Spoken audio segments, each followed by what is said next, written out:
नमस्कार साथियों। तो हम लोग आज मलिक मोहम्मद जायसी जी के बारे में पढ़ेंगे। आज उनके जीवन परिचय पर दृष्टि डालते हैं। उनका जन्म सन 1492 ईस्वी में माना जाता है और मृत्यु सन 1548 ईस्वी में। उनका जन्म स्थान उत्तर प्रदेश के जिला रायबरेली के निकट जायस नामक गांव में हुआ था।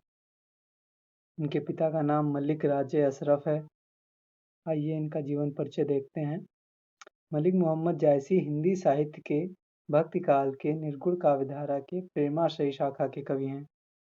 वे उच्च कोटि के सरल और उदार सूफी महात्मा थे। इनके जन्म के बारे में कोई प्रमाण नहीं मिलता।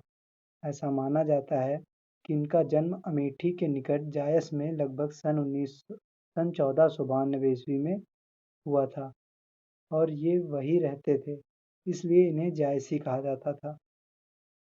इनके जन्म के संबंध में एक दोहा प्रचलित है।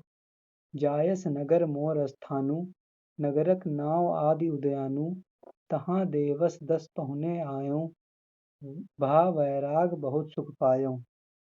बाल्यकाल में ही इनके माता पिता का देहांत हो जाने के कारण शिक्षा का कोई उचित प्रबंध न हो सका। जायसी एक गृहस्थ के रूप में भी रहे। इनका विवाह भी हुआ तथा पुत्र भी थे, परंतु पुत्रों की असामयिक मृत्यु से इनके हृदय में वैराग्य का जन्म हुआ। अपने अंतिम समय में ये अमेठी में रहने लगे थे और सन 1542 ईस्वी में इनकी मृत्यु हो गई। मलिक मोहम्मद जायसी प्रेम के पीर के कवि भी कहे जाते हैं। मलिक मोहम्मद जायसी प्रेम की पीर के कवि हैं, जिन्हें भक्तिकालीन धारा के प्रतिनिधि कवि माना जाता है। जायसी ने पूरी सहृदयता से कहकर उनके साहित्यिक जीवन में मम स्पर्शनीय अवस्थाओं के साथ अपने उदार हृदय का पूर्ण सामंजस्य दिखाया। इनमें पद्मावत सर्वोत्कृष्ट है और वही जायसी की अक्षय कीर्ति का आधार है। आचार्य रामचंद्र शुक्ल के अनुसार इस ग्रंथ का प्रारंभ सन 1520 ईस्वी में हुआ था और समाप्ति सन 1540 ईस्वी में।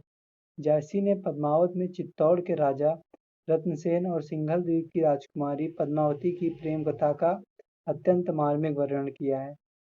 एक ओर इतिहास और कल्पना के सुंदर संयोग से यह एक उत्कृष्ट प्रेम गाथा है और दूसरी ओर इसमें आध्यात्मिक प्रेम की भी अत्यंत भावमयी अभिव्यंजना है।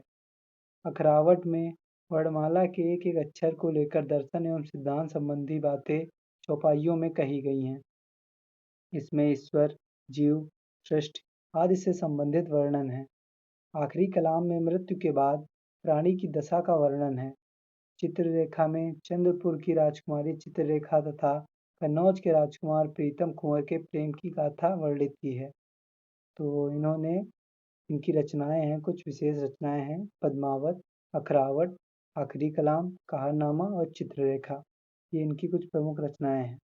तो ये मलिक मोहम्मद जायसी जी के बारे में हमने सामान्य परिचय प्राप्त कर लिया है।